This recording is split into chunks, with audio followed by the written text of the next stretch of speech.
तो जय हिंद दोस्तों।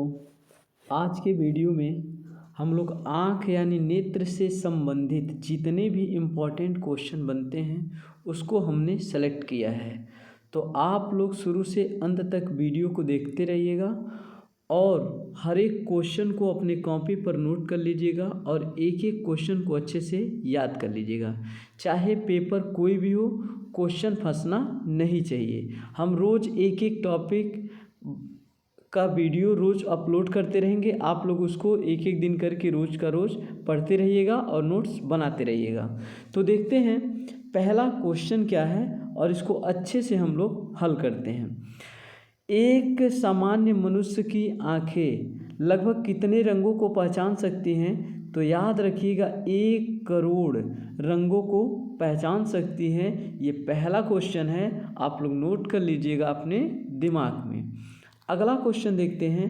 अगर इंसान का आँख कैमरा होता तो इसकी पिक्सल यानी सीधा सा पूछ रहा है जो इंसान की आंखें हैं वो कितना मेगापिक्सल की हैं? तो सीधी सी बात है 576 मेगापिक्सल आप लोग याद रखिएगा।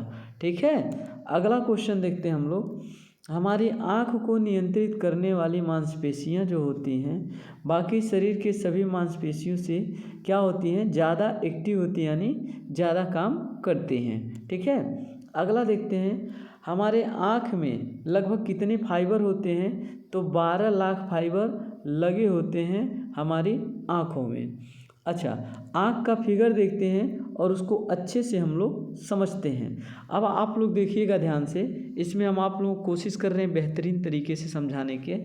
ये जो होता है यहाँ पे रेटिना है। ठीक है, रेटिना किसी वस्तु का प्रतिबिंब किस पे पड़ता है? तो रेटिना पे बनता है।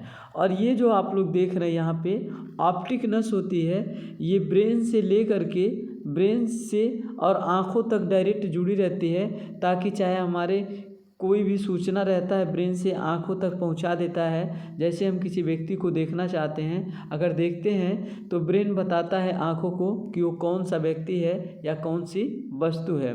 तो किस नस के द्वारा जुड़ा रहता है ब्रेन और आँख? तो ऑप्टिक नस आप लोग याद रखेंगे। और ये होता है लेंस। जो मनुष्य के आँखों का लेंस होता है वो कौन सा होता है? तो उत्तल लेंस होता है, ये आप लोग याद रखिएगा। ये होती है आइरिस, आप लोग देख रहे हैं गहरे नीले रंग में है, इसे क्या कहते हैं? आइरिस कहा जाता है। ये होती है कार्निया, जो आपकी सीधी दिख रही है क्या होता है? कार्निया होता है। और आँख का कौन सा भाग दान किया जाता है? तो कार्निया दान किया जाता है। ठीक है, एक एक फैक्ट आप लोग अच्छे से याद करते चलिए और पढ़ते चलिए। ठीक है, अगला क्वेश्चन देखते हैं हम लोग। हमारी हर आँख की रेटिना में करीब कितने रोड होते हैं? तो 12 करोड़ रोड होते हैं और 70 लाख कोने होते हैं। रोड से कम रोशनी देखने में सहायता मिलती है, जबकि कोने से ज़्यादा रोशनी को हम देख पाते हैं। इम्पॉर्टेंट क्वेश्चन है, आप लोग नोट कर लीजिएगा। अगला क्वेश्चन देखते हैं हम लोग। इंसान की आंखें जन्म लेने से मृत्यु तक सदा बराबर रहती हैं, पर उम्र बढ़ने के साथ आंखों का लेंस मोटा हो जाता है, यानी तब जाकर के आंखें बड़ी दिखाई देने लगती हैं, जिसके कारण अधिक उम्र जब होता है इंसान का, यानी 40 साल की उम्र के बाद चश्मे की ज़रूरत पड़ जाती है। क्या होता है? लेंस मोटा हो जाता है, ये आप लोग याद रखिएगा। अगला क्वेश्चन देखते हैं हम लोग। हम 1 मिनट में औसतन 12 बार पलकें झपकते हैं। इस हिसाब से हम दिन में लगभग कितनी पलकें झपकते हैं? तो 10,000। और एक साल में कितने? तो 3.5 करोड़ बार पलक झपकते हैं। यानी क्वेश्चन में चाहे 1 मिनट में पूछे कितनी बार तो 12, एक दिन में पूछे तो 10,000 बार, और एक साल में पूछे तो 3.5 करोड़ बार पलकें झपकते हैं। आप लोग नोट कर लीजिएगा। आगे क्वेश्चन देखते हैं हम लोग। पलकों के झपकने से जुड़ी एक सच्चाई यह भी है कि अगर आप पूरी ज़िंदगी भर का पलक झपकने का समय जोड़ेंगे तो यह लगभग 1 साल से भी ज़्यादा, यानी 1 साल तक हम अपना पलक झपकने में लगा देते हैं। ठीक है, अगला क्वेश्चन देखते हैं हम लोग। प्रकृति हमारी आँखों में ऐसा बनाया है कि इससे संबंधित कोई भी छोटे परेशानी बहुत जल्दी दूर हो जाती है। अगर आपकी आँखों में कोई स्क्रैच आ जाता है तो कौन सा भाग उसको कवर कर लेता है, ठीक कर देता है? तो कार्निया ठीक कर देता है। इस चीज़ को आप लोग याद रखेंगे कि आँखों में अगर सूजन आ जाता है या फिर हल्का सा खरोच लग जाता है तो उसको कौन ठीक कर देता है? तो कार्निया उसको कवर कर लेता है। ठीक है, आगे देखते हैं क्वेश्चन। आँखों का कार्निया पूरे मानव शरीर का इकलौता ऐसा हिस्सा है जिसमें कोई भी रक्त वाहिनी नहीं होता है। इस कारण कार्निया को ऑक्सीजन की ज़रूरत नहीं पड़ती है। यहाँ से दो क्वेश्चन बनते हैं कि आँख का कौन सा भाग है जिसमें ऑक्सीजन की ज़रूरत नहीं होती है? तो कौन सी है? कार्निया होती है। ठीक है, इसे आप लोग याद रखेंगे। अगला क्वेश्चन देखते हैं हम लोग। मनुष्य और शार्कों की कार्निया का बनावट के गुण लगभग एक जैसे होते हैं, इसलिए शार्कों के कार्निया मनुष्य के कार्निया के साथ सर्जरी करके बदला जा सकता है। मनुष्य की कार्निया किस जीव की कार्निया के साथ बदला जा सकता है? तो याद रखना, शार्कों के साथ। ठीक, यानी शार्क के साथ। ठीक है, मनुष्य की एक आँख का वजन लगभग कितना? क्वेश्चन है ये तो इम्पोर्टेंट क्वेश्चन, आप लोग नोट ही कर लीजिएगा तो बेहतर होगा। यानी 8 ग्राम की होती है मनुष्य की आँखें, एक आँख का वजन। और दोनों आँख का पूछेगा तो 8 दूनी 16 ग्राम औसतन है ये। जब तक नवजात शिशु 4 से 13 सप्ताह के ना होते हैं तो उनके अंदर आंसू नहीं बनते हैं। उतने समय रोते समय उनकी केवल आवाज़ ही निकलती है। यानी क्वेश्चन में सीधा पूछ रहा है कि जो इंसान जब पैदा होता है तो 4 से 13 सप्ताह तक उसकी आंखों में आंसू नहीं बनते हैं। ये इम्पोर्टेंट टॉपिक है। ठीक, अगला क्वेश्चन देखते हैं। जिन मनुष्य के नीली आँखें होती हैं उसमें शराब सहने की क्षमता ज़्यादा होती है। यानी आपसे सीधा क्वेश्चन पूछ सकता है कि किस रंग के आँखों वाला मनुष्य सबसे अधिक शराब पी सकता है? तो आप लोग याद रखिएगा, नीली आँखों वाला मनुष्य जो होता है वो अधिक शराब पचाने की क्षमता रखता है। अगला क्वेश्चन देखते हैं। संसार के लगभग 4 करोड़ लोग अंधे हैं, ये चीज़ याद रखिएगा। और लगभग इतने ही लोग आँखों से जुड़ी समस्या से परेशान भी हैं, ये भी आप लोग याद रखिएगा। दिमाग के बाद आँखें ही हमारी ऐसी जटिल बनावट है कि संरचना अंग है। यानी देखिएगा, पहला जो है ब्रेन है, ब्रेन की सबसे जटिल संरचना है। और दूसरे नंबर पे कौन है? तो आँख है, इसके दूसरे नंबर पे ये जटिल संरचना है, ये आप लोग याद रखिएगा। आगे क्वेश्चन में देखते हैं हम लोग। हमारी आँखों के ऊपर बाल भौहें जो होते हैं कितने दिन पर नए आते हैं? तो 64 दिन पे नए बाल उग जाते हैं भौहें पे। यानी आप लोग देख पा रहे हैं, यहाँ की बात कर रहा है, ये जो भौहें दिख रहे हैं ये लगभग कितने दिन के बाद ये दोबारा उग जाते हैं? तो याद रखिएगा कितने दिन के बाद? 64 दिन के बाद ये दोबारा आ जाते हैं। अगला क्वेश्चन देखते हैं। जब हम किसी हैरान चीज़ को देखते हैं या फिर अच्छी तरह से डर जाते हैं तो आंखें हमारी कितने % बड़ी हो जाती हैं? तो 45% बड़ी हो जाती हैं। आप लोग याद रखिएगा, जब कोई व्यक्ति डर जाता है या भयावह चीज़ देख लेता है जिससे डर जाता है तो कितने डिग्री का बढ़ जाती हैं आंखें? 45 डिग्री। ज़्यादातर मनुष्यों की आंखें किस रंग की होती हैं? तो भूरी होती है, यानी ब्राउन, आप लोग याद रखेंगे। अगला क्वेश्चन देखते हैं। आँखें दिमाग की 65% ऊर्जा उपयोग करती हैं जो अन्य किसी भाग से ज़्यादा है। यानी सबसे अधिक जो ऊर्जा उत्पन्न करने वाला अंग है वो कौन है? तो आँखें हैं, ये आप लोग याद रखेंगे। दोस्त, अगर मेरी वीडियो पसंद आ रही हो तो अपने ग्रुप व्हाट्सएप टेलीग्राम पे सेंड कर दीजिए, भेज दीजिए। ठीक है, और मेरे चैनल को सब्सक्राइब करना ना भूलिए, क्योंकि बेहतरीन से बेहतरीन क्वेश्चन रोज़ का रोज़ अपलोड करेंगे और आप लोग पढ़ते रहिएगा। ठीक है, जो आपके एग्ज़ाम में बहुत ही हेल्पफुल होगा। आगे क्वेश्चन देखते हैं। नेत्र के किस भाग पर वस्तु का प्रतिबिंब बनता है? अब आप लोगों को क्वेश्चन है, अब आप लोग बताते चलिए या लिखते चलिए। तो दृष्टिपटल याद रखिएगा और रेटिना, कोई भी इनमें से देगा तो आप लोग याद रखिएगा किस पे प्रतिबिंब बनता है। तो दृष्टिपटल या रेटिना एक ही का नाम है। ठीक है, अगला क्वेश्चन देखते हैं। अभिनेत्र लेंस की फोकस दूरी में परिवर्तन किया जा सकता है, तो किसके द्वारा किया जा सकता है? तो आप लोग याद रखिएगा, पश्चिमाभि के द्वारा किया जाता है। पुतली के साइज को कौन नियंत्रित करता है? तो कौन नियंत्रित करता है? आँख का कौन सा हिस्सा होता है जो पुतली के साइज को नियंत्रित करता है? तो वह होता है परितारिका आप लोग याद रखेंगे। आगे क्वेश्चन देखते हैं, अभिनेत्र लेंस किस प्रकार का होता है? तो जो अभिनेत्र लेंस होता है वो उत्तल लेंस के प्रकार का होता है, ये भी आप लोग याद रखेंगे। आगे क्वेश्चन देखते हैं हम, और बेहतरीन तरीके का क्वेश्चन है, आप लोग नोट करते रहिएगा और वीडियो को 2 से 3 बार देख लीजिएगा ताकि आप लोगों का एक भी क्वेश्चन मिस ना हो। ठीक है, सामान्य व्यक्ति के लिए निकटतम बिंदु कितनी होती है? तो 25 सेंटीमीटर होती है, ये सबको पता होगा। लेकिन अगर दूर बिंदु पूछेगा तो याद रखिएगा कितना होता है, अनंत होता है, ये भी आप लोग याद रखेंगे। ठीक है दोस्तों, आगे चलते हैं। नेत्र गोलक का व्यास कितना होता है? तो याद रख लो कितना होता है, तो 2.3 होता है, ये नेत्र गोलक का व्यास होता है। ठीक है, आगे क्वेश्चन देखते हैं, जब नेत्र की पश्चावी पेशियाँ शिथिल होती है तो अभिनेत्र लेंस क्या हो जाता है? तो पतला हो जाता है। जब मांसपेशियाँ जो शिथिल हो जाती है पश्चावी, ठीक है, तो क्या होता है? पतला हो जाता है। मनुष्य की आँख कितने ग्राम का होता है? मैंने पीछे डिस्कस कर लिया, तो 8 ग्राम का होता है। अगला क्वेश्चन देखते हैं हम, जब नेत्र की पश्चावी पेशियाँ सिकुड़ जाती है तो अभिनेत्र लेंस की जो फोकस दूरी होती है क्या होती है? घट जाती है, ये भी आप लोग याद रखिएगा।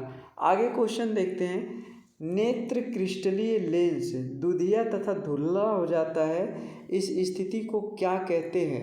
इम्पॉर्टेंट क्वेश्चन है, तो क्या कहते हैं? मोतियाबिंद कहते हैं। और जो मोतियाबिंद बीमारी होती है वो कहाँ पे होती है? आँखों में होती है। आगे क्वेश्चन देखते हैं, निकट दृष्टि दोष में किस लेंस का प्रयोग किया जाता है उसको ठीक करने के लिए? तो निकट दृष्टि दोष के लिए किस लेंस का प्रयोग किया जाता है? अवतल लेंस का प्रयोग किया जाता है। आगे क्वेश्चन देखते हैं,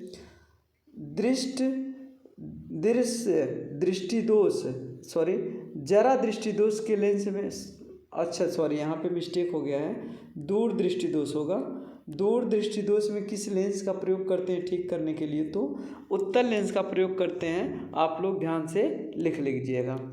आगे क्वेश्चन देखते हैं, जरा दृष्टि दोष में के निवारण के लिए किस लेंस का प्रयोग किया जाता है? तो द्विफोकल लेंस का प्रयोग किया जाता है, ये आप लोग याद रखेंगे।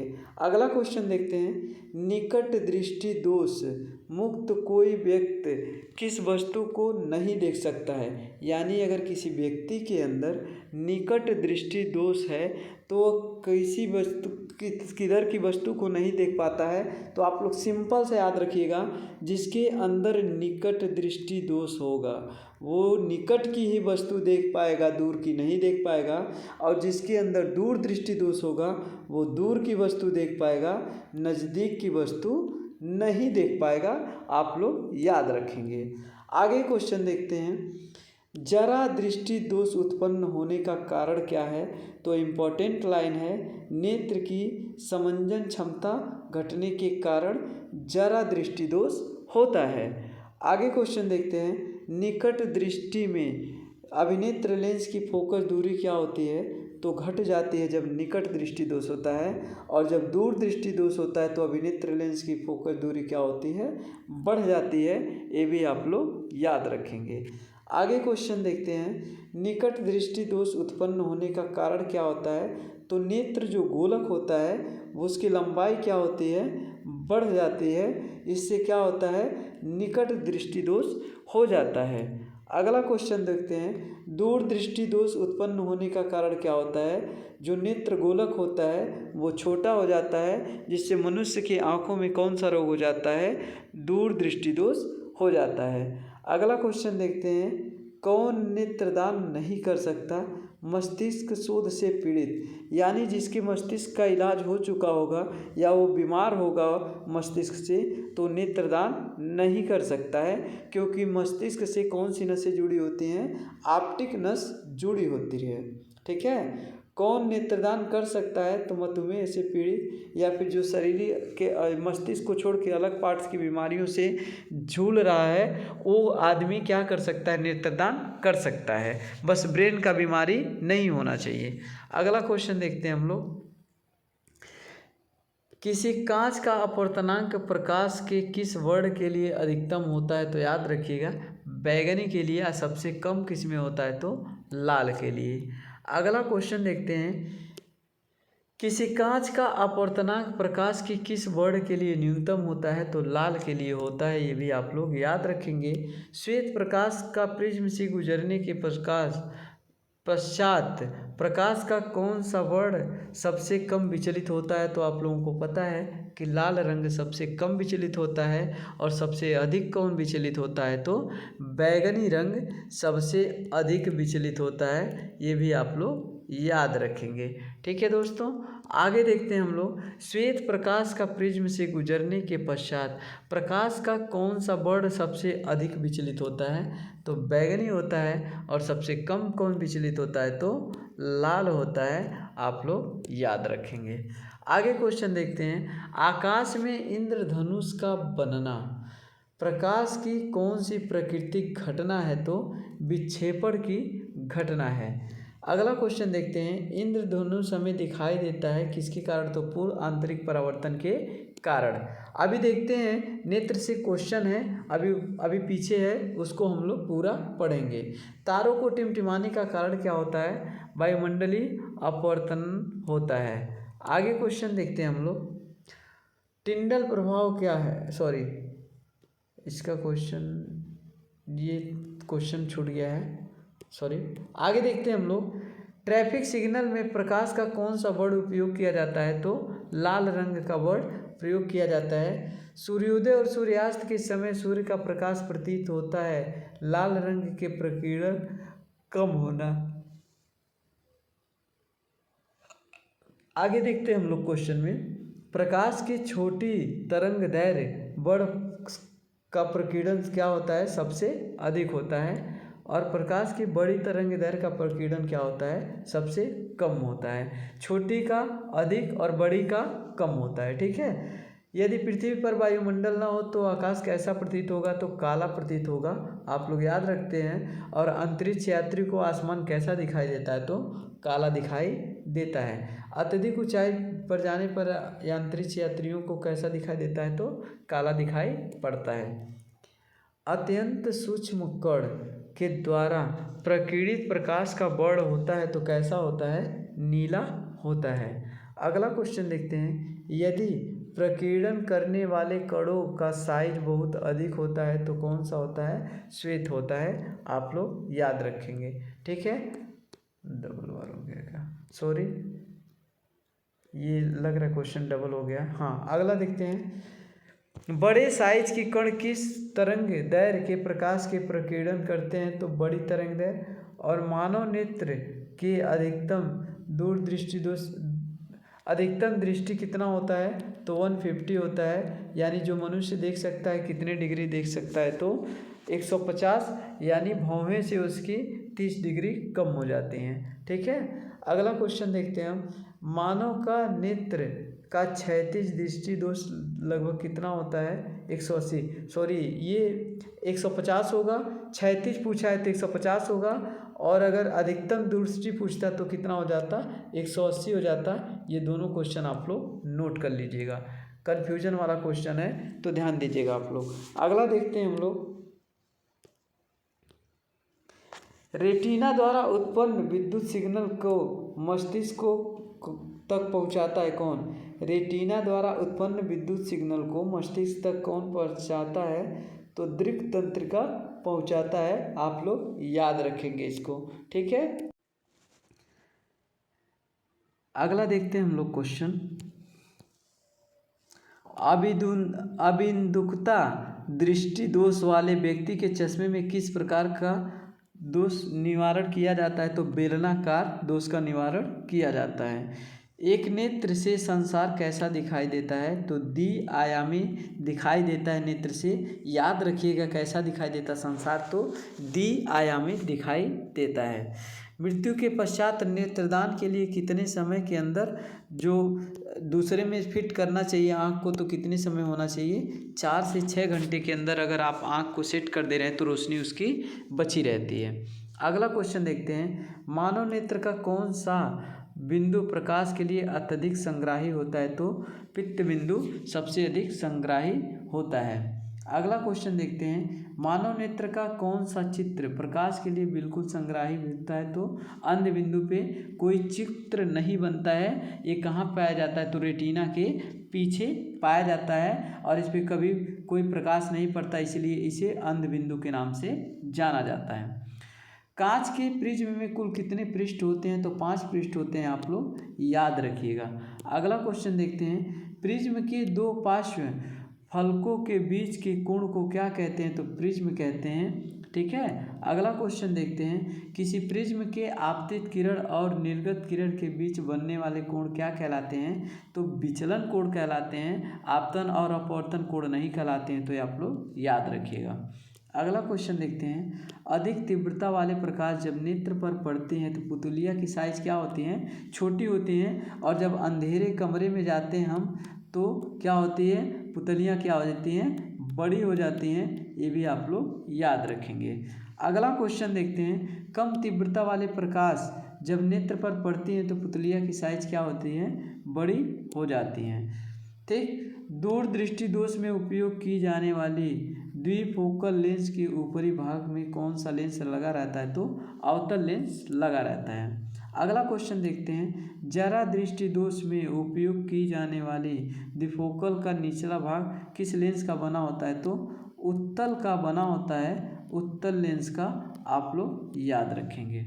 अगला क्वेश्चन देखते हैं हम, निकट दृष्टि दोष वाले व्यक्ति में नेत्र में किस वस्तु का प्रतिबिंब कहाँ बनता है? निकट दृष्टि दोष जिस व्यक्ति के अंदर रहता है उसकी आंखों में प्रतिबिंब कहाँ बनता है? तो रेटिना के पहले बनता है। निकट मतलब पहले, और रेटिना के पहले बनता है निकट दृष्टि दोष में, ये आप लोग याद रखेंगे। और दूर दृष्टि दोष वाले व्यक्ति के अंदर आंखों में जो प्रतिबिंब बनता है वो रेटिना के पीछे, निकटतम मतलब आगे, और दूर दृष्टि दोष वाले में रेटिना के पीछे बनता है, आप लोग याद रखेंगे। अंतिम 5 बैठे किसी विद्यार्थी के श्यामपट्ट पढ़ने में कठिनाई होती है, यह विद्यार्थी किस दृष्टि दोष से पीड़ित होता है? तो जरा दृष्टि दोष से पीड़ित होता है, और इसमें किस लेंस का प्रयोग करके ठीक किया जाता है? तो द्विफोकल लेंस का प्रयोग किया जाता है इसको ठीक करने के लिए, पीछे बता चुके हैं। अगला क्वेश्चन देखते हैं, निकट दृष्टि दोष का कोई 1.2 मीटर से अधिक दूरी पर रखी वस्तु को संतुष्ट नहीं देख पाता है। इस दोष को दूर करने के लिए प्रयुक्त संशोधन लेंस किस प्रकार का होना चाहिए? तो इसके अंदर निकट दृष्टि दोष है तो कौन सा होना चाहिए? अवतल लेंस का प्रयोग होता है। प्राथमिक इंद्रधनुष में जल बूंद के अंदर प्रकाश का पूर्ण आंतरिक परावर्तन कितने बार होता है? तो 1 बार होता है, आप लोग याद रखेंगे। और इंद्रधनुष में कितने रंग होते हैं? 7 रंग होते हैं। हमको 7 रंग नहीं, लेकिन तो सबसे ऊपर कौन होता है? लाल, बीच में कौन होता है? हरा, और सबसे नीचे कौन होता है? बैगनी। ये हमको याद रहना चाहिए। अगला क्वेश्चन देखते हैं, द्वितीयक इंद्रधनुष में जल बिंदु के अंदर प्रकाश का पूर्ण आंतरिक परावर्तन कितनी बार होता है? तो 2 बार होता है। ये आप लोग दोनों क्वेश्चन कन्फ्यूजन वाला आप लोग अच्छे से नोट करके याद कर लीजिएगा। दोस्तों, वीडियो को जल्दी जल्दी शेयर कर दीजिए अपने ग्रुप टेलीग्राम और व्हाट्सएप पे, और वीडियो को सब्सक्राइब, लाइक, कमेंट जरूर कर दीजिए अगर आपको वीडियो पसंद आ रही हो तो। अगला क्वेश्चन देखते हैं हम लोग, अभिनेत्र लेंस में समायोजन की क्रिया निम्नलिखित में से किस प्रकार किसके द्वारा संपन्न किया जाता है? तो सिलियरी पेशी के द्वारा संपन्न किया जाता है। सपोज दैट आप किसी प्रकाश में चले गए या फिर आपकी आंखों पे कोई टार्च मार दिया तो प्रकाश का नियंत्रित करने वाली जो मांसपेशी होती है उसे क्या कहते हैं? सिलियरी पेशी कहा जाता है। ये भी आप लोग याद रखेंगे। दोस्तों, ये रहा वीडियो, इस वीडियो का लास्ट क्वेश्चन। आप लोग सारे क्वेश्चन को ध्यान से याद कर लीजिएगा, और अगले वीडियो में हम लोग अगले टॉपिक पे डालेंगे वीडियो। ज़रूर रोज़ का रोज़ आप लोग पढ़ते रहिए, ताकि हर एग्ज़ाम कोई भी एग्ज़ाम हो आप लोग अच्छे से उसको कर पाएँ। ठीक है दोस्तों, मिलते हैं अगले वीडियो में। जय हिंद, जय भारत।